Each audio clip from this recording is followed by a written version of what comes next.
Good morning everyone, welcome back to sign to classes. आज फिर से आप लोग के बीच में नया वीडियो लेकर उपस्थित हूँ। आज हम लोग चैप्टर नंबर 7 अल्टरनेटिंग करंट के इंपॉर्टेंट टॉपिक जो एग्जाम पॉइंट ऑफ व्यू से बहुत ही इंपॉर्टेंट होने वाला है, इससे कौन सा टॉपिक 1 मार्क्स, कौन सा टॉपिक 3 मार्क्स, कौन सा टॉपिक 5 मार्क्स वाला और कौन सा इस बार एग्जाम के लिए इंपॉर्टेंस है, इसको डिस्कस करने वाले हैं। इसलिए वीडियो बहुत ही इंपॉर्टेंट है। वीडियो को बिल्कुल भी स्किप ना करें, मेरे साथ अंत तक बना रहे। वीडियो को लाइक कर दे और चैनल में कोई नया है तो चैनल को सब्सक्राइब कर ले, जिससे कोई भी नया वीडियो आए सबसे पहले आपको देखने को मिले।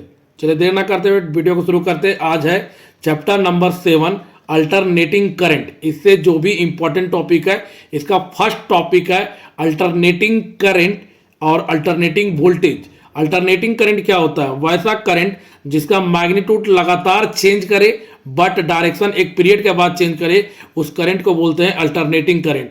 Those current whose magnitude changes continuously but direction changes periodically is called AC। तो ध्यान दे, एसी का जो ग्राफ होता है वो ग्राफ होता है इस प्रकार से, साइनोसोडियल ग्राफ होता है। और एसी का जो इक्वेशन होता है, इक्वेशन होता है आई बराबर आई नॉट साइन ओमेगा टी। ये अल्टरनेटिंग करंट का इक्वेशन है। इस साइन ओमेगा टी के कारण इसका ग्राफ आएगा इस प्रकार से, ठीक है। और पूछा जाता है कि अल्टरनेटिंग करंट में जो फ्रीक्वेंसी होता है, तो वो फ्रीक्वेंसी होता है 50 हर्ज। हम लोग का डोमेस्टिक सर्किट में, इंडिया में जो डोमेस्टिक सर्किट है, कितना फ्रीक्वेंसी यूज किया जाता है? तो 50 हर्ज यूज किया जाता है। वेरी वेरी इंपॉर्टेंट क्वेश्चन, कौन सा फ्रीक्वेंसी यूज किया जाता है इंडिया में? तो 50 हर्ज।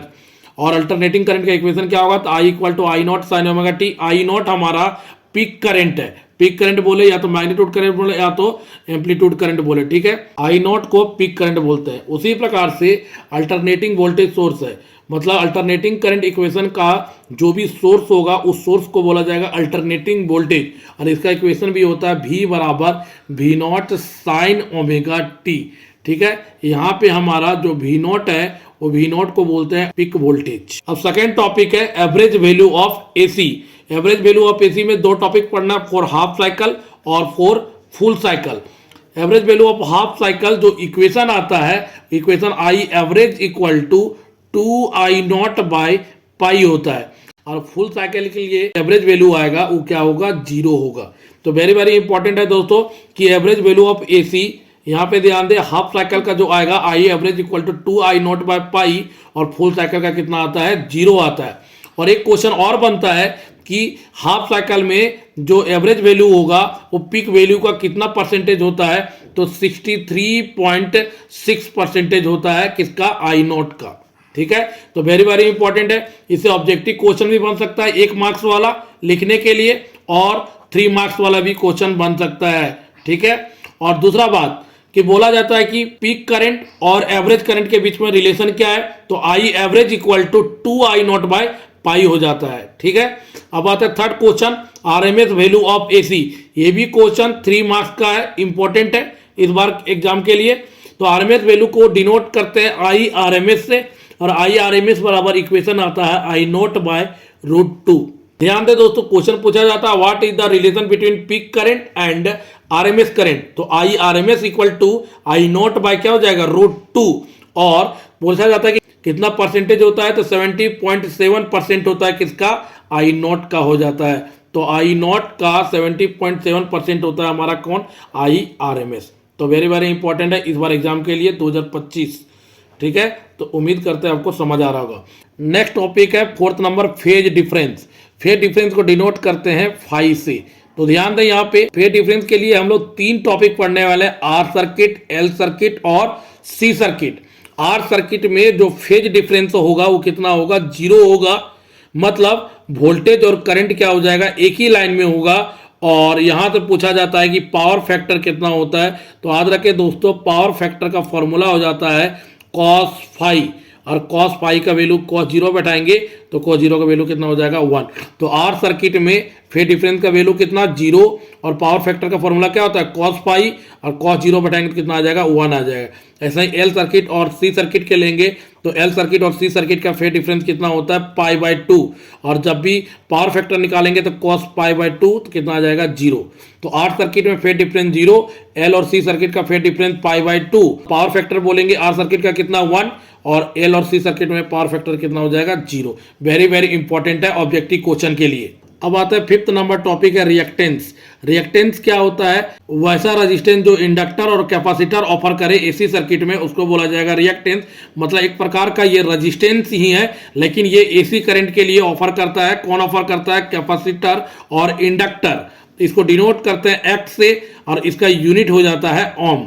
तो रिएक्टेंस को डिनोट करते हैं एक्स से और यूनिट क्या जाता है? ओम। रिएक्टेंस फ्रीक्वेंसी के साथ वेरी करता है। रिएक्टेंस का दूसरा नाम क्या है? रेजिस्टेंस। वैसा रेजिस्टेंस जो कैपेसिटर ऑफर करे वो कहलाएगा कैपेसिटिव रिएक्टेंस। वैसा रेजिस्टेंस जो इंडक्टर ऑफर करे उसको बोलते हैं इंडक्टिव रिएक्टेंस। वैसा रेजिस्टेंस जो कैपेसिटर ऑफर करे कैपेसिटिव रिएक्टेंस। इसको डिनोट करते हैं एक्स, हमारा रिएक्टेंस हो गया, और सी से कैपेसिटर तो एक्स सी, और इसका फॉर्मूला होता है 1/ωc। और ओमेगा का क्या होता है? 2πf। तो एक्स बराबर हो जाएगा 1/2πfc। ठीक है। और इंडक्टिव रिएक्टेंस है, रिएक्टेंस को डिनोट करते हैं एक्स से और इंडक्टर को एल से, तो एक्सएल बराबर हो जाएगा ओमेगा एल। और इसका इक्वेशन ओमेगा का क्या होता है? 2πf, तो हो जाएगा 2πfl। तो यहाँ पे ध्यान दे पा रहे हो, 2π और c को कांस्टेंट मानते हैं तो xc इनवर्सली प्रोपोर्शनल हो जाएगा फ्रीक्वेंसी का। मतलब फ्रीक्वेंसी जैसे जैसे बढ़ेगा xc का वैल्यू क्या होगा? घटेगा। लेकिन यहाँ पे ध्यान दे 2πl आपका कांस्टेंट होता है, तो एक्सएल क्या हो जाएगा? डायरेक्टली प्रोपोर्शनल फ्रीक्वेंसी का हो जाएगा। मतलब फ्रीक्वेंसी जैसे जैसे बढ़ेगा एक्सएल का वैल्यू क्या होगा? घटेगा। ये क्वेश्चन पूछा जाता है कि what is a capacitive reactance, what is a inductive reactance, how was frequency के साथ दोनों कैसे वेरी करता है। तो एक इनवर्सली प्रोपोर्शनल मतलब एक ज्यादा होगा तो एक कम हो जाएगा, और इसमें एक ज्यादा होगा तो एक दूसरा भी क्या होगा? ज्यादा होगा। ठीक। Topic number 6 LCR circuit. LCR circuit क्या होता है? वैसा सर्किट जिसमें इंडक्टर, कैपेसिटर और रजिस्टर तीनों सीरीज कनेक्टेड होता है अल्टरनेटिंग वोल्टेज सोर्स के साथ, उस सर्किट को बोला जाता है एलसीआर सर्किट। एलसीआर सर्किट में जो इंपेडेंस आएगा, पूछा जाता है इंपेडेंस जो आएगा उसका फॉर्मूला होगा √XL - XC का स्क्वायर प्लस क्या हो जाएगा? R square. ये हमारा इंपेडेंस आता है। इसे एक टॉपिक और इंपॉर्टेंट है resonance. Resonance very very important topic है। रेजोनेंस उस कंडीशन को बोला जाता है जहां पे करंट का वैल्यू क्या होना चाहिए? मैक्सिमम, और इंपेडेंस का वैल्यू क्या होना चाहिए? Minimum. Very very important topic है। ठीक है। तो यहाँ पे ध्यान दें आप। अगला टॉपिक है ट्रांसफार्मर। इस बार का 5 मार्क्स वाला टॉपिक है। 2025 में पूरा संभावना है कि ट्रांसफार्मर को पूछ ले। ट्रांसफार्मर एक डिवाइस होता है जो high alternating voltage at lower current को low alternating voltage at a higher current में एंड वाइस वर्सा। मतलब लो अल्टरनेटिंग वोल्टेज को हाई अल्टरनेटिंग वोल्टेज में, हाई अल्टरनेटिंग वोल्टेज को लो अल्टरनेटिंग वोल्टेज में कन्वर्ट करता है। इसको बोलते हैं ट्रांसफार्मर। वेरी वेरी इंपॉर्टेंट है। ट्रांसफार्मर सिर्फ एसी में ऑपरेट होता है। ध्यान दे दोस्तों, ट्रांसफार्मर सिर्फ एसी में ऑपरेट होता है। ट्रांसफार्मर का जो प्रिंसिपल होता है वो म्यूचुअल इंडक्शन पे बेस्ड होता है। क्वेश्चन पूछा जाता है कि ट्रांसफार्मर का प्रिंसिपल किस पे बेस्ड होता है? तो म्यूचुअल इंडक्शन पे बेस्ड होता है। ट्रांसफार्मर दो टाइप का, स्टेप अप ट्रांसफार्मर और स्टेप डाउन ट्रांसफार्मर। स्टेप होता है प्राइमरी के लिए, अप होता है सेकेंडरी के लिए। स्टेप अप मतलब वोल्टेज बढ़ाना, लो अल्टरनेटिंग वोल्टेज को हाई अल्टरनेटिंग वोल्टेज में, और स्टेप हो गया स्टेप प्राइमरी के लिए, डाउन हो गया सेकेंडरी के लिए। तो स्टेप में हो गया या डाउन हो गया, डाउन मतलब क्या? वोल्टेज कम करना, हाई अल्टरनेटिंग वोल्टेज को लो अल्टरनेटिंग वोल्टेज में। ये हो गया प्राइमरी के लिए, तो एनपी हो गया। ये हो गया सेकेंडरी के लिए, एनएस हो गया। अब यहाँ पे जानते अप मतलब क्या कर रहा है? बढ़ा रहे तो एनएस वाला ज्यादा हो जाएगा, बढ़ा रहे तो एनएस क्या होगा? ज्यादा हो जाएगा। और स्टेप डाउन क्या कर रहे हैं? ये एनपी हो गया और डाउन हो गया सेकेंडरी के लिए। डाउन मतलब क्या? कम कर रहे तो सेकेंडरी वाला कम हो जाएगा प्राइमरी से। मतलब यहाँ पे एनएस और एनपी का रेशियो निकाला जाएगा तो 1 से बड़ा आएगा, और एनएस और एनपी का रेशियो निकाला जाएगा तो यहाँ 1 से छोटा आएगा। ये वेरी वेरी इंपॉर्टेंट है। ठीक है। ट्रांसफार्मर काम करता है एसी में, पहला ऑब्जेक्टिव। दूसरा, ट्रांसफार्मर का प्रिंसिपल क्या है? तो ये म्यूचुअल इंडक्शन है। म्यूचुअल इंडक्शन क्या होता है? चेंजिंग करंट को फ्लो कराएंगे प्राइमरी कॉइल में, ईएमएफ इंड्यूस्ड होगा सेकेंडरी कॉइल में। म्यूचुअल इंडक्शन है। दो टाइप का ट्रांसफार्मर होता है, स्टेप अप और स्टेप डाउन। स्टेप अप किसको बोलते हैं? जिसमें लो अल्टरनेटिंग वोल्टेज को हाई अल्टरनेटिंग वोल्टेज में करते हैं, और जिसमें हाई अल्टरनेटिंग वोल्टेज को लो अल्टरनेटिंग वोल्टेज में करते हैं वो स्टेप डाउन है। अप मतलब क्या हो गया? सेकेंडरी का टर्न ज्यादा होगा, तो जब रेशियो निकाला जाएगा दोनों का तो ग्रेटर देन 1 आएगा, और स्टेप डाउन में लेस देन 1 आ जाएगा। ये वेरी वेरी इंपॉर्टेंट टॉपिक। इसका वर्किंग होता है, इसका प्रिंसिपल होता है, बहुत सारे एनर्जी लॉसेस भी होता है। इसको भी आप पढ़ ले। इस बार एग्जाम में पूरा चांस है कि आएगा 5 मार्क्स में। दोस्तों ध्यान दे, 5 मार्क्स में आने का चांसेस है। नेक्स्ट 8 नंबर टॉपिक है एसी जनरेटर। एसी जनरेटर क्या होता है? ध्यान दे दोस्तों, जनरेटर में क्या करते हैं, फ्यूल डालते हैं, तो फ्यूल को बोला जाता है मैकेनिकल एनर्जी, और उससे क्या करते हैं, इलेक्ट्रिक करंट को जनरेट करते हैं, तो इलेक्ट्रिक करंट को बोलते हैं इलेक्ट्रिकल एनर्जी। तो वैसा डिवाइस जो मैकेनिकल एनर्जी को इलेक्ट्रिकल एनर्जी में कन्वर्ट करे उसे बोलते हैं एसी जनरेटर। एसी जनरेटर का प्रिंसिपल ईएमआई पे बेस्ड होता है, मतलब एसी जनरेटर किस पे काम करता है, इलेक्ट्रोमैग्नेटिक इंडक्शन के प्रिंसिपल में काम करता है। एसी जनरेटर में 4 मेन कंपोनेंट होता है, एक आर्मेचर होता है, दूसरा फील्ड मैग्नेट होता है, तीसरा स्लिप रिंग होता है, और चौथा कार्बन ब्रश होता है। वेरी वेरी इंपॉर्टेंट, ठीक है ना। एक बार फिर से समझते हैं एसी जनरेटर क्या होता है। कि मैकेनिकल एनर्जी को इलेक्ट्रिकल एनर्जी में जो भी डिवाइस कन्वर्ट करेगा उसको बोला जाएगा एसी जनरेटर। ये प्रिंसिपल ऑफ ईएमआई में बेस्ड होता है, और उसके 4 कंपोनेंट होते हैं, armature, field magnet, slip ring और कार्बन ब्रश।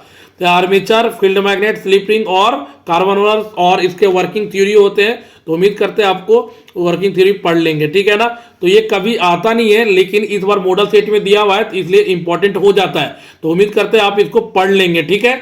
और आई होप आप लोग को समझ आ गया होगा कि अल्टरनेटिंग करंट से कौन कौन टॉपिक इंपॉर्टेंट है, कौन सा टॉपिक से 1 मार्क्स, कौन सा टॉपिक 3 मार्क्स, ठीक है।